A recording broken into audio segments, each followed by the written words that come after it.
দেখুন, আজকের ভিডিওতে আমি ট্রান্সফরমারে আরো একটি গুরুত্বপূর্ণ কনসেপ্ট অর্থাৎ লিকেজ ফ্লাক্স সম্পর্কে আলোচনা করব।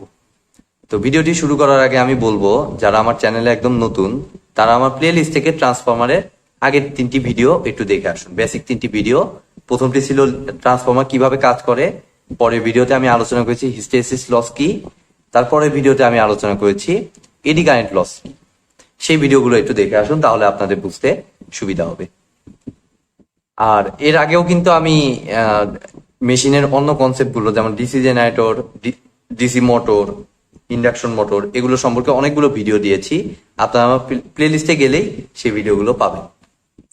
তো চলুন কথা না বাড়িয়ে শুরু করা যাক। আমাদের ফার্স্টে ট্রান্সফরমার বেসিক স্ট্রাকচারটা দেখুন, আমি আঁকিয়ে রেখেছি ফ্রেম সহ। ফ্রেমটা অবশ্যই আয়রনের হতে হবে। কোরটা কোর বলতেই ফ্রেম বলতে কোর বোঝাচ্ছি, ঠিক আছে? তো আয়রনের তৈরি হওয়া কেন, এর আগেও আলোচনা করেছি যে একই সাথে আমি ম্যাগনেটিক ধর্মটাও চাই, একই সাথে আমি ইলেকট্রিক্যাল ধর্মটাও চাই, ঠিক আছে? যদিও ইলেকট্রিক্যাল ধর্মটা অনেক কম, আমরা ম্যাগনেট তৈরি করার জন্য আয়রন দিয়ে কোরটাকে তৈরি করি, ঠিক আছে? এখানে আমি এসি ভোল্টেজ দেই, তার কারণে এখানে একটা ইএমএফ ইন্ডিউসড হয়, ইএমএফ এর কারণে কারেন্ট হয়, সেই কারেন্টের কারণে এটার ভিতরে একটা ম্যাগনেটিক ফ্লাক্স তৈরি হয়, সেই ফ্লাক্সের কারণে সেকেন্ডারিটা ইন্ডিউসড হয় এবং সেকেন্ডারিতে আমরা ভোল্টেজ এবং কারেন্ট পাই। এই প্রিন্সিপাল অনুযায়ী ট্রান্সফরমার কাজ করে, ঠিক আছে? তো মাঝখানে এই ম্যাগনেটিক রিলেশনটার কারণে এই কোরটাকে তৈরি করা হলো আয়রন দিয়ে, কারণ আমরা জানি যে আয়রন চুম্বক হিসেবে ভালো আচরণ করে, ঠিক আছে? চুম্বক হিসেবে ভালো, বাট ইলেকট্রিক্যাল ধর্ম খুব কম। তো এই ম্যাগনেটিক রিলেশনের জন্য এটাকে আয়রন দিয়ে তৈরি করা হয়। এবং এর আগেও আমি আলোচনা করেছি যে এইটা এইচটি মানে হাই ভোল্টেজ সাইড আর এলটি মানে লো ভোল্টেজ সাইড, ঠিক আছে? তো হাই ভোল্টেজ সাইডে সবসময় প্যাচ সংখ্যা বেশি থাকে, কারণ যত বেশি প্যাচ তত বেশি ভোল্টেজ, কয়েলের প্যাচ সংখ্যাটা বেশি থাকে।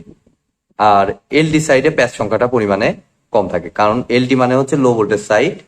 ভোল্টেজ যত কম হবে, মানে প্যাচ সংখ্যা যত কম হবে, কয়েলের প্যাচ সংখ্যা যত কম হবে, ভোল্টেজ তত কম হবে, ঠিক আছে?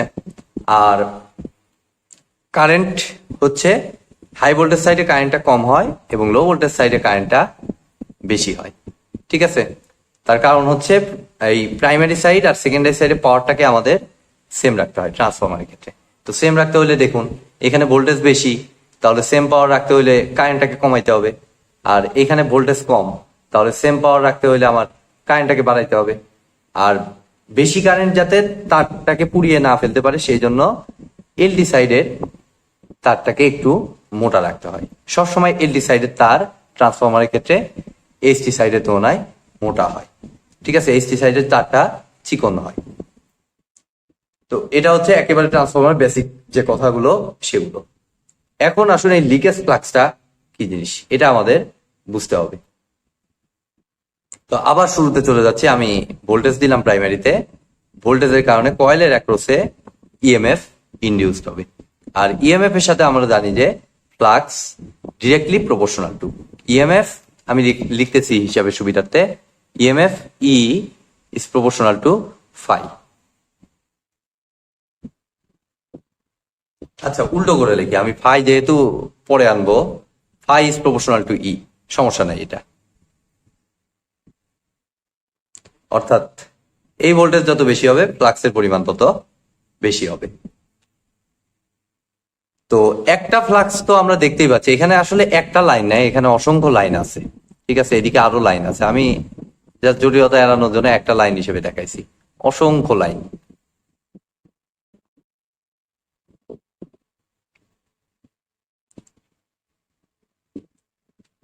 তো একদম আমি এই ফিগারটা না আঁকিয়ে অন্য একটা ফিগার দেখুন আঁকাচ্ছি, সেটা হলো আমাদের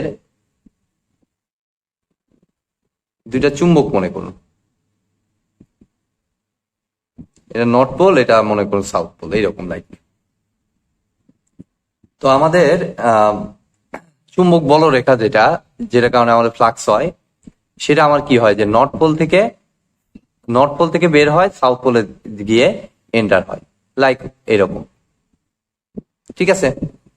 এটা আমি মুছে দিচ্ছি। একদম মাঝখানেরটা এই বরাবর, এদিকে আস্তে আস্তে এরিয়া বাড়তে থাকে, দূরত্ব বাড়তে থাকে। পরেরটাও আমি মনে করলাম লাগিয়ে দিলাম। এরপরে আইসা এদিকে আর দূরত্ব বেশির কারণে আর অ্যাট্রাক্ট করতে পারে না। ঠিক আছে, দূরত্ব বেশি হলে আমার কি আকর্ষণ কমে যায়, দূরত্বের একটা মিনিমাম লেভেল আছে, তারপরে যায় আকর্ষণটা আস্তে আস্তে কমতে কমতে একসময় শূন্য হয়ে যায়। তখন কি হবে, এই ফ্লাক্সটা এখান থেকে হারায় যাবে, অর্থাৎ লাইক এরকম এরকম ভাবে ফ্লাক্স গুলো ছড়ায় যায়।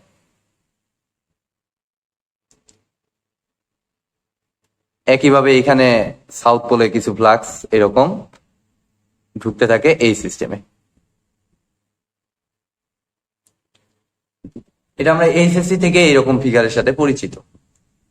জাস্ট এই কনসেপ্টটাকে এখানে কাজে লাগাবো। এই যে ভিতরে যে ফ্লাক্স গুলো দেখতে পাচ্ছেন আপনারা, যারা আকর্ষণ করে আছে, অলরেডি আকর্ষণ করে আছে, সেটা কোন বরাবর, আমি মনে করলাম সেটা হচ্ছে এই কোর বরাবর, এই সম্পূর্ণটা। ঠিক আছে, যতটুকু আমার আকর্ষণ করে আছে সেটাকে আমি বলতেছি হলো কোর বরাবর। আর বাকিটুকু কি হবে, কিছু ফ্লাক্স লিকেজ আকারে এদিক দিয়ে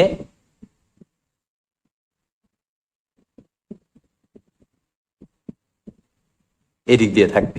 ঠিক আছে, একইভাবে এই সাউথ পোলেরটাও এদিকে কিছু লিকেজ ফ্লাক্স এভাবে থাকবে। তো এটাকে তো আবার আমরা বাদ দিতে পারি না চাইলেই, কারণ এটা কিন্তু পুরো সিস্টেমটারই অংশ। আমরা হিস্টেরেসিস লস যেমন আলাদাভাবে আলোচনা করেছি, ঠিক একইভাবে এডি কারেন্ট লস যেমন আলোচনা করেছি, আমার লিকেজ বাদ দিলে তো আমার হিসাব হয় না। তো এই লিকেজ ফ্লাক্স, এই লিকেজ ফ্লাক্সটাকে আমরা যদি একটা লাইক কয়েলের মতো চিন্তা করি, তাহলে এই এই সাইডের যতটুকু লিকেজ হচ্ছে, ঠিক আছে, লিকেজ ফ্লাক্সের কারণে কিন্তু একটা কারেন্টও ফ্লো করে, সেটাকে আমরা বলি হচ্ছে লিকেজ কারেন্ট। ঠিক আছে, তো এই লিকেজ ফ্লাক্সের কারণে এই সাইডে, প্রাইমারি সাইডে এবং সেকেন্ডারি সাইডে টোটালটাকে সাম করে আমরা যদি লাইক একটা ইন্ডাক্টরের মতো মনে করি, যে ইন্ডাক্টরটাকে এই সবগুলো সাম করে, কিন্তু সেই ইন্ডাক্টরটাকে লাইক এরকম ভাবে চিন্তা করলাম,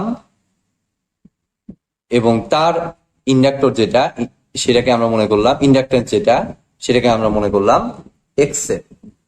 তো এইভাবে যদি পুরোটাকে কম্বাইন করে ইকুইভ্যালেন্ট করে একটা কয়েলের মতো চিন্তা করি, তাহলে কিন্তু এর ভিতর দিয়ে একটা কারেন্ট ফ্লো করানো পসিবল, এবং সেই কারেন্টটাকে আমরা বলবো হচ্ছে লিকেজ কারেন্ট।